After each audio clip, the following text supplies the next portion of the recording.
Good afternoon and welcome back to AT&T Stadium. I'm Kent Smith here with Andy Hodges for allHOGS Sports. And now we've already broken down some of the things that happened earlier today in the SEC. Now it's time to take a look at the game that you're most interested in. The Arkansas Razorbacks against the Texas A&M Aggies. Right. It's, I don't know how many renewals this is. I didn't look at the game notes to know how many times these two teams have played. I remember them playing going back to the 60s, the early 60s.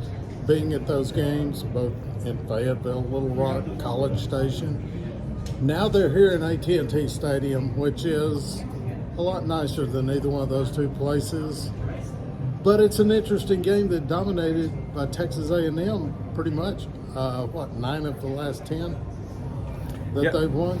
It started out to where, of course, this kind of came back. I remember it was under Bobby Petrino, I think, when it first came back, and Arkansas was winning all of them. And I remember the first time A&M ended up beating Arkansas in this series, almost kind of being embarrassed that Arkansas lost to A&M because they were a Big 12 school, and you don't lose to Big 12 schools.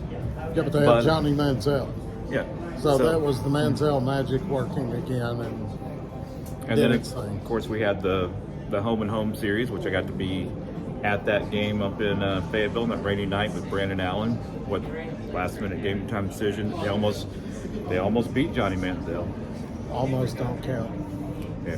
To quote John Dutton in Yellowstone, you can't measure almost because almost don't matter.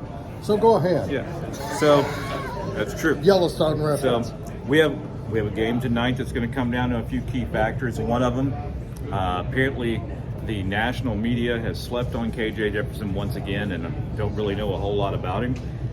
Find this surprising? A little bit, just because he's been here for 3 years. He's had time to make a name. They've seen him do stuff, but on the national, one of the national shows earlier today, they were saying, hey, I don't know about Arkansas. We got to wait and see if KJ Jefferson can throw the ball. He's literally one of the top passers in the country, and they're still trying to figure out if he can throw a pass. This will be the best secondary he's faced this year. This will be the best secondary he's seen probably since Alabama last season. And it's going to be interesting to see if these new receivers can have the same effectiveness that they did in the preseason against an SEC, a good SEC secondary. And we'll see if the offensive line can hold up against a better front group than what they've played so far this year. And that's why I say this is an impossible game to handicap because Texas A&M has not played an SEC game this year. Arkansas played one against South Carolina, had to score a lot of points to win that one. Now we'll see what they can do, and if Texas A&M against Appalachian State's the real Aggies, or if they've got something different that Jimbo Fisher schemes up.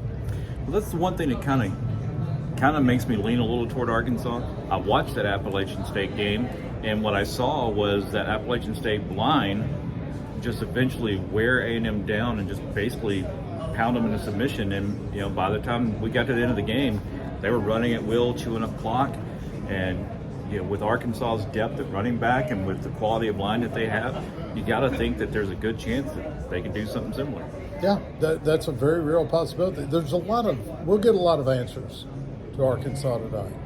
We have a lot more information than we did when we started the 1st of September against Cincinnati. But there are still a few questions you want to see before they get deep into SEC play. And we'll have a few more answers tonight and next week against Alabama, regardless of what happens here tonight. We'll have almost a book to go by.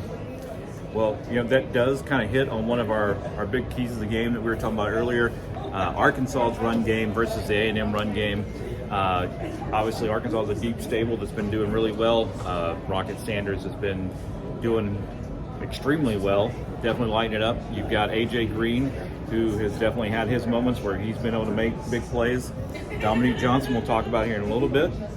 But then on the other side, you've got the Texas A&M running back, A-Chain, and that big matchup between him and the two Arkansas linebackers, Bumper Poole and Drew Sanders, who, by the way, Mel Kiper, if you didn't see it this week, has rated the #1 linebacker in the country. Who, And Drew or Bumper? Drew.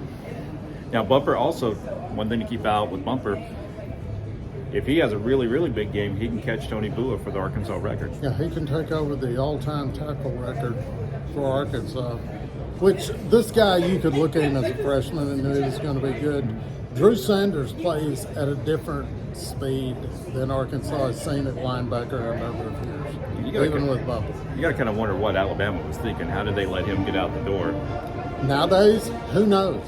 The mysteries of the transfer portal, and you can hear the Aggie band gearing up behind us, so we all get to hear that. So one thing about being here at AT&T Stadium, we are, depending on what time of day it is, a 20-minute to hour-and-a-half ride to the home of Bumper Pool, which means he's going to have a big crowd here today.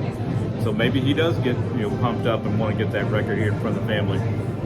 This game, since they started playing it here, it's almost impossible to handicap. I mean, you've got the 2009 when they first started this series back, and 2010 when, was it 2010 or 11 when Texas A&M should have won it, and Arkansas had to make the big comeback in the second half. Well, that was the one. That was Petrino's last year, I think. That was 2011. They were down like 31-7, and Petrino took over the defense. Yeah, and our guy, Jarius Wright, followed Kobe Hamilton down the field, and then Kobe fumbles in the end zone, and Jay Wright recovers it. But yeah, this game has been unpredictable. It's been a lot of overtime games when they weren't expected. Been a lot of games like 2017 when all Arkansas really had to do to lock that game down was not kick the ball to Christian Kirk. Yeah, They kicked it to him, and I remember the spot I'm standing in the end zone in 2017 when here he came, boogity, boogity, boogity, right up and returned it right down that sideline for a touchdown. So strange things tend to happen in this game. Sure, something will happen. This is one of the rare night games in this series. 2016 was a night game. 2008 was a night game. Yeah, and that's about it. The one in Fayetteville was a night game with Johnny Manziel. 2013. Yeah. 2013. That's about it. But we will get some more answers to this Arkansas Razorback team tonight. Well, that leads us to another point. We talked about the kind of strength versus strength with their running game, the Arkansas running game. The weakness versus weakness, the lack of a passing game for A&M. We talked last week about how Bobby Petrino, it almost physically hurts him to call a running play. It almost feels like it almost physically hurts Jimbo Fisher to call a passing play. But the Arkansas secondary, literally the worst pass defense in the country, statistically. It seems like it'd be too much of a carrot out there to not get Jimbo Fisher to call some pass plays. Okay, here's the thing that I'm afraid that Texas A&M may scheme up.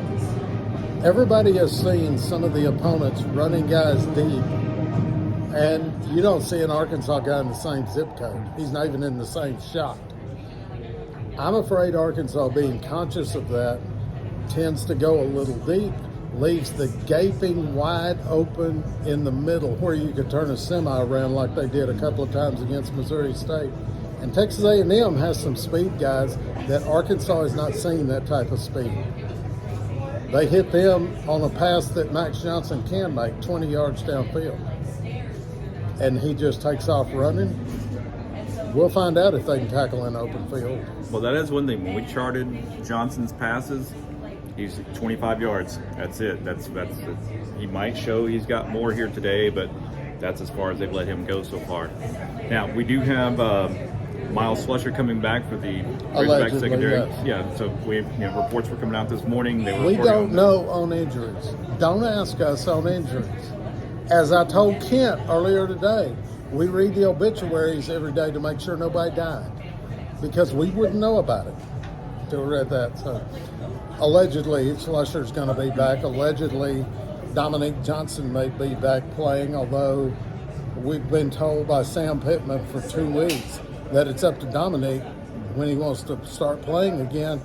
What's he waiting on? I find it hard that the number one running back last year is taking that long to decide he's ready to play when he's cleared by the doctors. Now, the player who I think is going to make the most impact in the in the passing game today is not anyone in the secondary. It's going to be Jordan Dominic.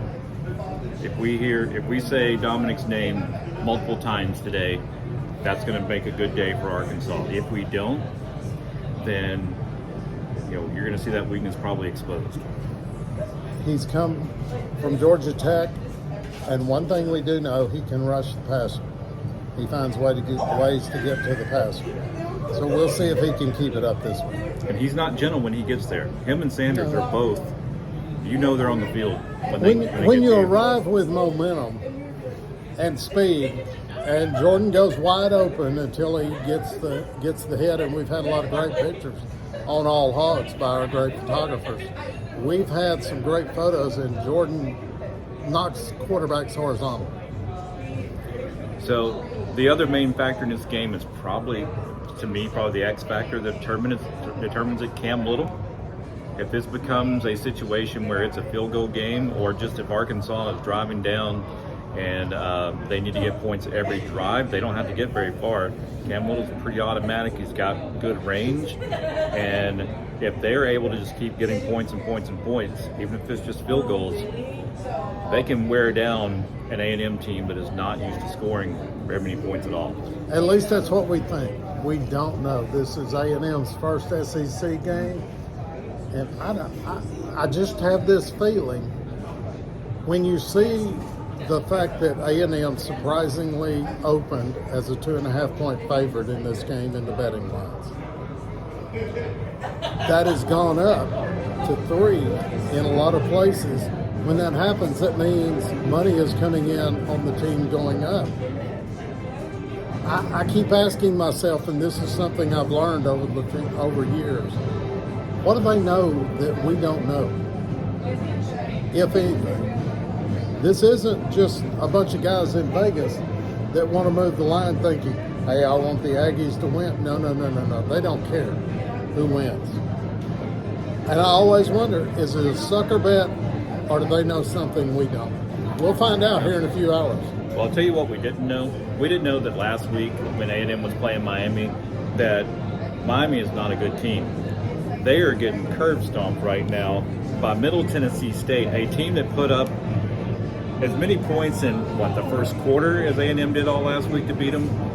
So we put a lot of stock in that win last week. Feeling a little unsure about that this week now. Well, Miami, I don't think Miami was under any illusions they were going to compete for a national championship. I don't know what's going on enough with the Hurricanes to know if they had some injured players that Mario Cristobal's trying to set out. You better put him back in. I don't know if it's a non-conference game that really doesn't matter. Some coaches look at that different than others. We'll see. The other thing that we'll see is, as you mentioned, Dominique Johnson.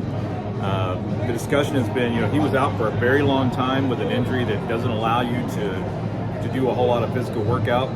So a lot of the discussion has been, is he using his time to get back in shape so that he can come back fully healthy and confident on that injury.